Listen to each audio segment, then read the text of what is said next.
Hello students, good morning. आज हम करेंगे रस। जैसा कि मैंने पहले आपको बताया है कि दो चीज़ें महत्वपूर्ण होती हैं काव्य में, रस और अलंकार। कवियों ने क्या कहा है, जो अलंकार है वो कविता का आभूषण है और जो रस है वो उसकी आत्मा है। तो आभूषण को हम उतार दें कोई फर्क नहीं पड़ता, लेकिन आत्मा हमारे लिए बेहद ज़रूरी है, उसके बिना हमारा कोई आधार नहीं है। इसलिए काव्य में जो है रस का होना बहुत ही ज़रूरी है। अलंकारों के बिना तो उसका काम चल सकता है। जब हमारे वाक्य रस में लिप्त हो जाते हैं तभी वो कविता बनते हैं। कवियों ने कहा है वाक्यम रसात्मक काव्यम। जब एक वाक्य रस में लिप्त हो जाता है तब वो कविता का रूप ले लेता है। तो उस कविता को पढ़ करके हमें जो आनंद, जो खुशी जो मिलती है वो क्या है, रस कहलाता है। कई बार बच्चे क्या कर लेते हैं, गलती कर जाते हैं कि इसको पढ़ करके हमें ये फील नहीं हुआ। हमें ये भी देखना है कि कवि ने उस बात को जब लिखा तो उसकी आत्मा को वो फील करके गई है, वो बात, वो भावनाएं उसकी जागी हैं। उस व्यक्ति से, उस वस्तु से जो उसका प्रेम, घृणा, लगाव जो पैदा हुआ है, उसी पर उसने कविता को लिखा है। तो हमें उसको पकड़ना है, उसी अनुसार रसों का निर्धारण करना है। तो ये रस के जो है दो क्वेश्चन पूछे जाते हैं, एक होता है भेद और एक होता है अंग। भेद की अगर बात की जाए, भेद मतलब कितने उसके भेद हैं, तो जैसे भेद हमारे होते हैं 9। और अंग, अगर अव्यय की बात की जाए, अंग का मतलब होता है बॉडी पार्ट्स। तो वहाँ पर उसके 4 अंग बताए गए हैं। अभी हम अंग के ऊपर बात करेंगे। पहला होता है स्थायी भाव। स्थायी भाव क्या है?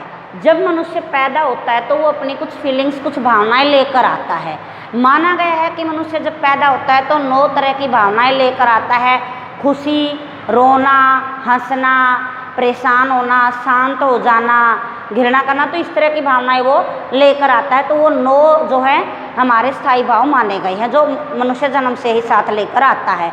जैसे डरना, किसी चीज़ को देखकर बच्चा डरता है, किसी चीज़ को देखकर बच्चा हंसता है, तो वो क्या है, उसके स्थायी भाव हैं। ये स्थायी भाव हमारे अंदर होते हैं और उसी के अनुसार जो भी एटमॉस्फेयर, जो वातावरण हम देखते हैं, ये निकल कर बाहर आ जाते हैं। तो स्थायी भाव इस तरह से ये 9 माने गए हैं। अगर पूछ ले कि स्थायी भाव की संख्या कितनी है तो 9 है। फिर आता है दूसरा अंग, क्या होता है, विभाव। अब ये तो था स्थायी भाव कि हमने किसी चीज़ को देखा, हमारे अंदर वो भावना जागी। फिर क्या किया, जिस व्यक्ति और वस्तु के कारण, अब हमारा स्थायी भाव तो था, हम खुश हो सकते हैं, हम परेशान हो सकते हैं, हम डर सकते हैं, लेकिन किस लिए? जब हम किसी व्यक्ति, वस्तु या घटना को देखते हैं तब। तो वो व्यक्ति, वस्तु या घटना जिसको देखकर हमारा स्थायी भाव जागा, वो क्या कहलाता है, विभाव कहलाता है। अगर आप शेर को देखकर डरे तो शेर विभाव है। आप जोकर को देखकर हंसे तो जोकर हमारा विभाव है। इसके 2 पार्ट माने गए हैं, आलंबन और उद्दीपन। आलंबन में क्या होता है, भाव जगाने वाला व्यक्ति। अब जो शेर था वो तो था हमारा मुख्य। आलंबन मतलब होता है सहारा लेना, उसका हमारे रस ने सहारा लिया तो वो हमारा हो गया आलंबन, शेर हमारा हो गया आलंबन। उद्दीपन, उद्दीपन क्या है, उसके आसपास का जो एटमॉस्फेयर था वो उद्दीपन है। अगर आप शेर को सर्कस में देखते हो तो वहाँ वो पिंजरे में बंद होता है, काबू होता है, तो आप डरते नहीं हो। इसलिए इसका क्या प्रभाव पड़ा, जो वातावरण था, जो एटमॉस्फेयर था, जो कारक थे, उसका भी प्रभाव पड़ा। इसलिए उद्दीपन वो होते हैं जो तेज करते हैं। अगर हम उस शेर को खुले में देखते, जंगल में देखते तो हम डरते। तो वो क्या है, कारक जो थे, वातावरण थे, एटमॉस्फेयर थी, वो चीज़ें क्या थी, हमारी उद्दीपन थी, वही हमारे भाव को तेज करते हैं। अनुभव, अनुभव क्या है, हमारे अंदर स्थायी भाव जागृत हो गया। हमने शेर को देखा, हम डरे। डरना तो एक अलग बात थी, लेकिन उसको देखकर हमारी कुछ मानसिक और शारीरिक प्रतिक्रियाएं हुई। हमने भागने की कोशिश की, हम बेहोश हो गए, हम जो है उसको देख करके छुपने की कोशिश की। ये छोटी छोटी जो क्रियाएं थी, चेहरे का रंग उतर गया, आंखें फूल गई, तो वो जो क्रियाएं थी वो क्या कहलाएंगी, अनुभव कहलाएंगी। वो जो क्रियाएं हैं वो हमारी अनुभव में आती हैं। चौथा जो पार्ट है वो होता है संचारी भाव। जैसा कि नाम से पता है, संचारी, संचरण करने वाला। संचरण करने वाला एक जगह से दूसरी जगह चला जाता है। संचारी भाव क्या होते हैं, पानी के बुलबुले की तरह बनते और फूटते हैं। ये सभी में एक साथ अलग अलग हो सकते हैं।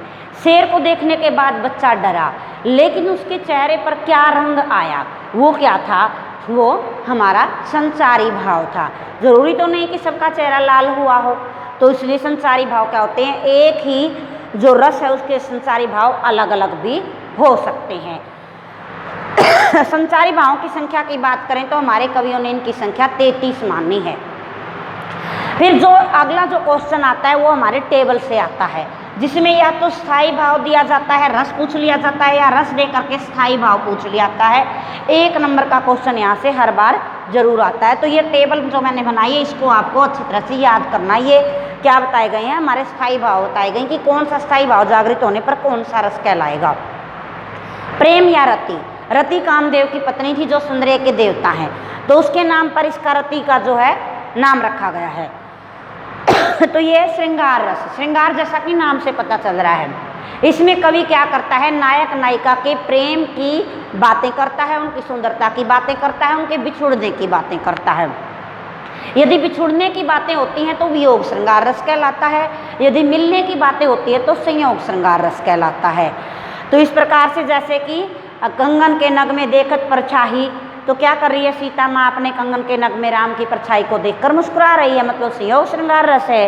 हास्य रस, जब हंसी की बातें होती हैं, आप छोटी छोटी कविताएं पढ़ते हो, लाला जी ने केला खाया, इस तरह की जो कविताएं हैं जो हंसी मजाक के लिए बनाई जाती हैं तो वो क्या होती है, हास्य रस की कविताएं होती हैं। करुण रस, शोक, हमें क्या हो जाता है, बहुत बार किसी चीज़ को देख करके हम दुखी हो जाते हैं। मान लीजिए हम कोई मूवी देख रहे हैं, उसमें किसी व्यक्ति की मृत्यु हो जाती है तो हम भी उसके साथ रोने लगते हैं, परेशान हो जाते हैं, तो वो क्या हो जाता है, शोक होता है, वो उसमें हम दुखी हो जाते हैं। जैसे कि राम और भरत का जो रोना, जो लक्ष्मण बेहोश हो गए थे, राम रो रहे थे, उनको देखकर हम भी रोने लगे, तो वो क्या हो गया, हमारा शोक रस हो गया। फिर आता है रौद्र, रौद्र होता है क्रोध। बहुत बार कवि को गुस्सा भी आया लोगों पर, कि जैसे कवि ने कविताएं लिखी कि बच्चे काम पर जा रहे हैं सुबह सुबह, तो कवि क्रोधित है कि छोटे बच्चों को काम पर क्यों भेजा जा रहा है, वहाँ पर क्या होता है, रौद्र रस। जैसे कि हमारी एक कविता आती है, रे नरप बालक काल बस बोलत तो ही न संभार, तो हमारे जो परशुराम हैं वो लक्ष्मण को गुस्सा कर रहे हैं कि तू कुछ भी समझ नहीं रहा है। वीर रस में क्या होता है, उत्साह, वीरों की कविताएं होती हैं, खूब लड़ी मर्दानी वो तो झांसी वाली रानी थी, तो उनको पढ़कर हम क्या होते हैं, मोटिवेट होते हैं, उत्साहित होते हैं, इसलिए वो उत्साह रस की कविताएं मानी जाती हैं। भयानक, डर जाना, बहुत बार कवियों ने क्या किया है, किसी डरावने वातावरण का भी हमारे सामने जो है एक्सप्लेनेशन उसकी दी है, कविताएं लिखी हैं। जैसे शमशान घाट की कविताएं लिखी हैं कि चारों ओर क्या है, जो है हड्डियाँ बिखरी पड़ी हैं, कहीं पर जो है जो हड्डियों का जो मालाएं बना करके पहनाई गई हैं, उस तरह की चीज़ों का जब हम डर जाते हैं। जैसे कि जंगल के वातावरण का वर्णन किया गया है कि व्यक्ति जा रहा है, सांप वहाँ जो है लटके हुए हैं पेड़ों से, कहीं पर जो है शेर जो है चिंगाड़ रहे हैं, तो क्या हो जाता है, वहाँ पर उनके दहाड़ने की, हाथियों के चिंगाड़ने की आवाज़ आती है, तो वो डरने का वातावरण पैदा हो जाता है। विभत्स रस होता है घृणा। कवियों ने क्या किया है, ऐसी कविताएं भी लिखी हैं जहाँ पर हमें देखकर छी छी करना होता है। जैसे गली सड़ी वस्तुएं देखकर आप छी छी करते हो। जैसे कवि ने भी ऐसे किया कि 100 पड़े हैं, उनको कौवे नोच रहे हैं, चील नोच रही हैं, तो वो जो कविताएं लिखी हैं वो हमारी विभत्स रस में आती हैं।